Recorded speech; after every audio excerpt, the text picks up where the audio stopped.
we are controlling some pocket gophers. There are some fresh mounds here, lots of soft grass.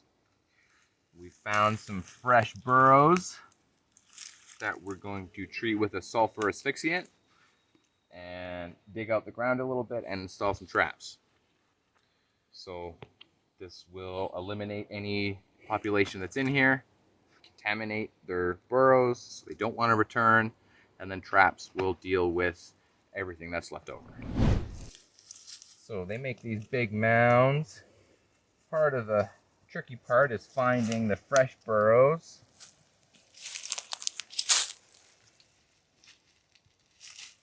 This one doesn't seem as active. So when we get into a place like this, this is why we have a shovel. So we can dig it out and get our product right in there.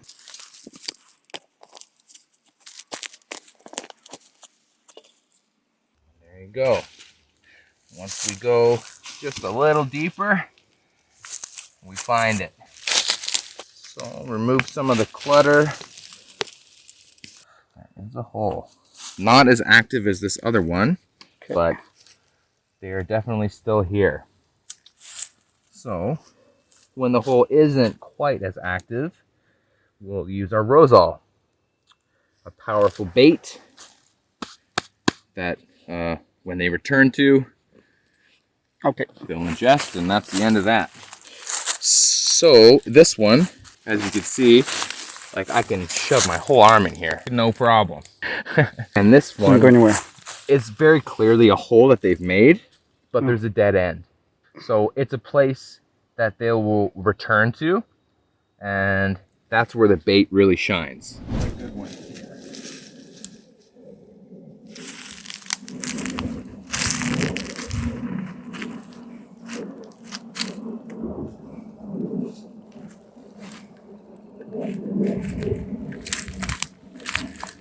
Feel the softness, you know, you give it a couple pokes, you can feel where it's solid and you can feel where it's easy to go in.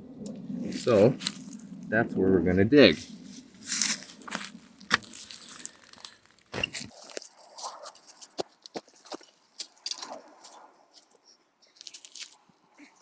That one feels like it's going straight down. To go a little deeper.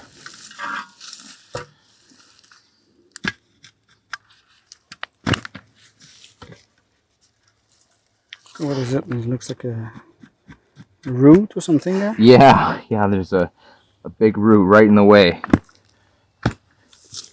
And they eat roots, right? So that's their food source. They will, pretty much. Absolutely. So we just found their kitchen. Yeah.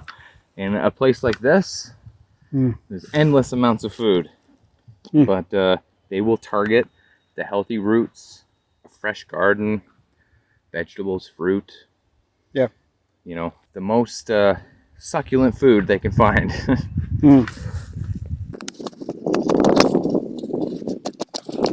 But grass is more than enough for them. They will sustain on grass, and pretty much everywhere has grass. That's kind of unlimited amount of food. That's right. Especially in rural places like this. Big plots of land, lots of space. Yeah. And it's quiet. That's why we don't see them in town when there's grass. It's just like... Yeah. They don't want to be disturbed. They're quite sensitive to vibration. So traffic, loud noise. Yeah. They don't like it. Yeah. So there we go. Right in there. Same thing. A little old. So that's a good candidate for bait. Any chance you get bitten by one inside when you like digging like this? It's in all my years of doing this, I've never been bitten by a gopher. No. I've seen them come out of their holes, but even that's quite rare. Okay. They're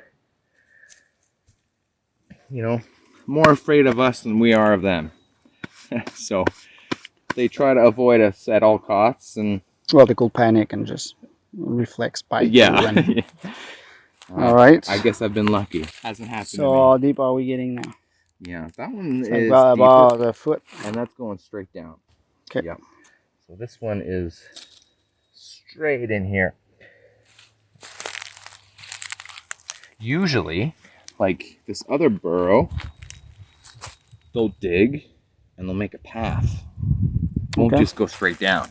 Yeah, okay, so there's gonna be a pad underneath. That's right. They're probably connected because they're very close. Yeah. And that one is going in, you know, the direction of some activity.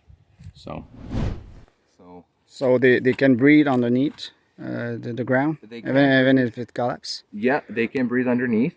Okay. Gophers will hold their breath quite some time. Okay. But usually you see burrows in clusters like this. So they'll have small openings that they'll continually revisit to get oxygen down in the ground. And they require very little. So they're respiring a lot slower than we are, so they don't need a lot of air. And if everything caves in, worst case scenario, they have the ability to hold their breath And then dig up for a while.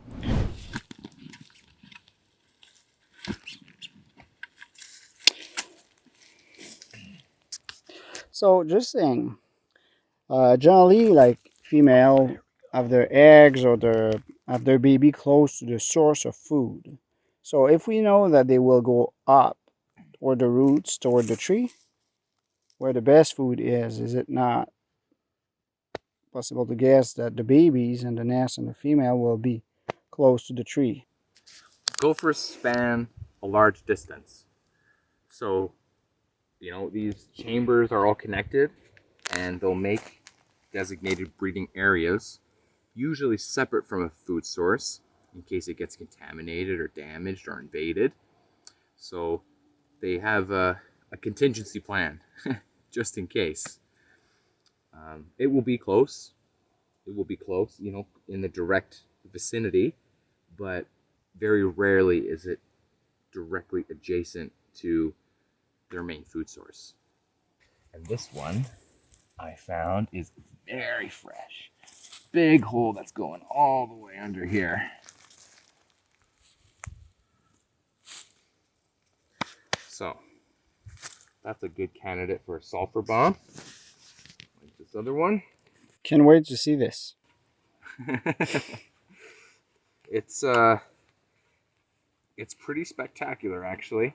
When you have soft ground like this, it's similar to a ULV treatment. So we'll see smoke seep out from quite a large area and really fill all that cavity up with a toxic fume that not only is lethal but helps contaminate the soil.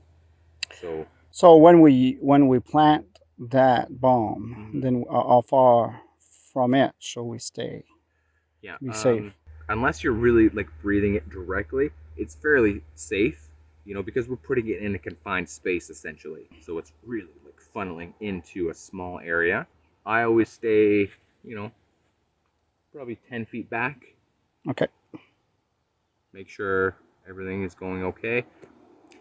It's quite dry here, so we want to make sure that after we set off the sulfur bomb, that we close it up with the wet soil so there's no fire hazard. Yeah, because it produces a lot of heat, right? So it will. It's just the fuse. So there's a fuse, but the actual smoke itself is not really hot or a fire hazard. It's just that short time where the fuse is running that we need to worry about. But closing up the holes helps. Just not only is it safer, it helps channel the smoke right into the area we want it to go. So fun time's coming now. Smoke time is coming. All right, so we're gonna stick that as deep as we can go. Immediately close it off, and we'll take a few steps back because we'll see some smoke get released. All right. Here. Yeah, so we're gonna light this fuse. Has a couple second delay, and once it hits this part, the asphyxiant will start filling the holes. Sounds promising. Yeah. They're very effective. Okay.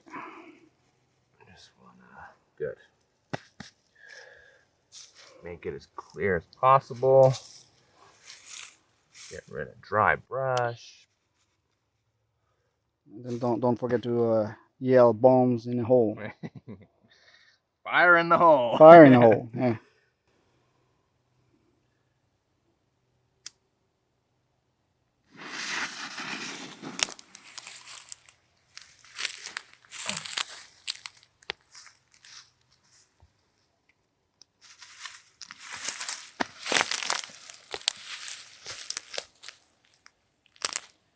So this is also a good indicator if there are other openings like attached. Yeah, we'll see the smoke. That's like for right. example this side here. So you can see it's lingering in the same area. Will they do sound? So, Do they do noise or something? You can tell that they're there. I've never heard it, truthfully. They do. You can hear the bomb going though, right? Let's listen.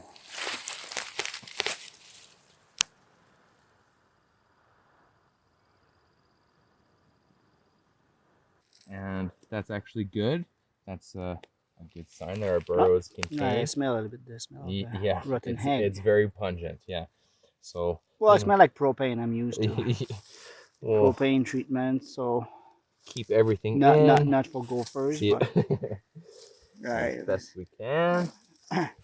Like, have you seen this guy that put like gasoline under his in a hole, and he lit a match, and the whole garden explode? Yeah. No, that's not the right way.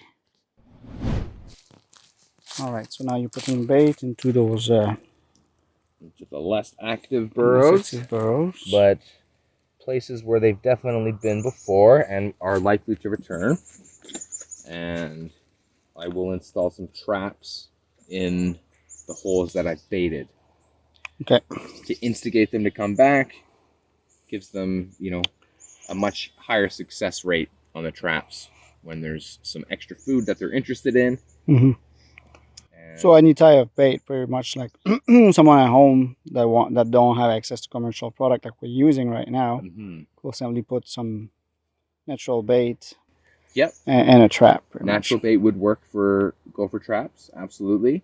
Tuber vegetables, potatoes are very good. It's probably the cheapest, best bait I've found outside of commercial pesticide. All right. And where you put the trap in there? So, gave it a little bit. Yep.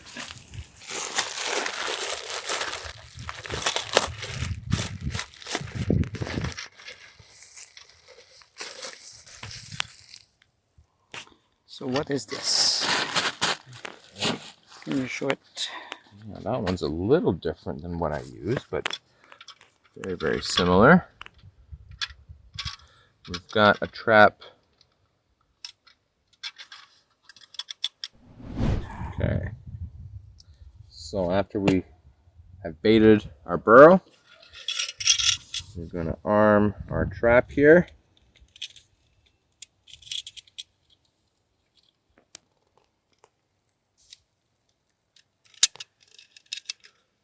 Like so.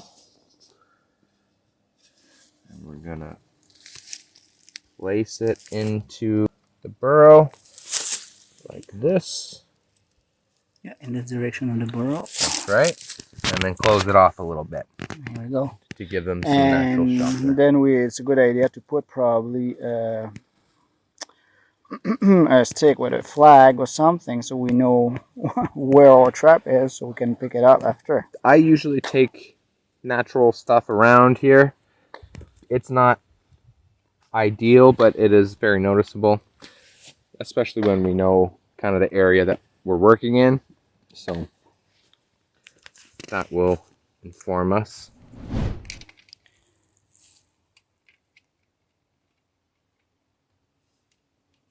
Okay, I have a question here. If those burrow, they're not active anymore. So that means when they come back in it, they will come back from inside the ground, not from outside? From inside. Yeah, almost always from inside. They surface very little. Okay, but Yeah. look at this trap layer here. Like the other side there, there's no opening, right? Like, why would they want to go in something that they cannot get out? Uh, Traps like this in particular, it mimics their natural burrow, right? So it's a small, It's normal they don't. Okay, because they don't see what's yeah, coming, right? it's like it's a small circular space going into a place that they've already been digging, and there's bait involved, so they get habituated for comfort, and they go right Should the in. bait not be inside the trap? I've always had best experience doing it right outside the trap. So, before I put this trap in, have some bait right in front of it. So they eat it, everything's good, they feel comfortable, and then they continue their path. Boom. Okay. Trap gets them. And then this is just extra in case there's more activity and the Okay. trap has been triggered. All right.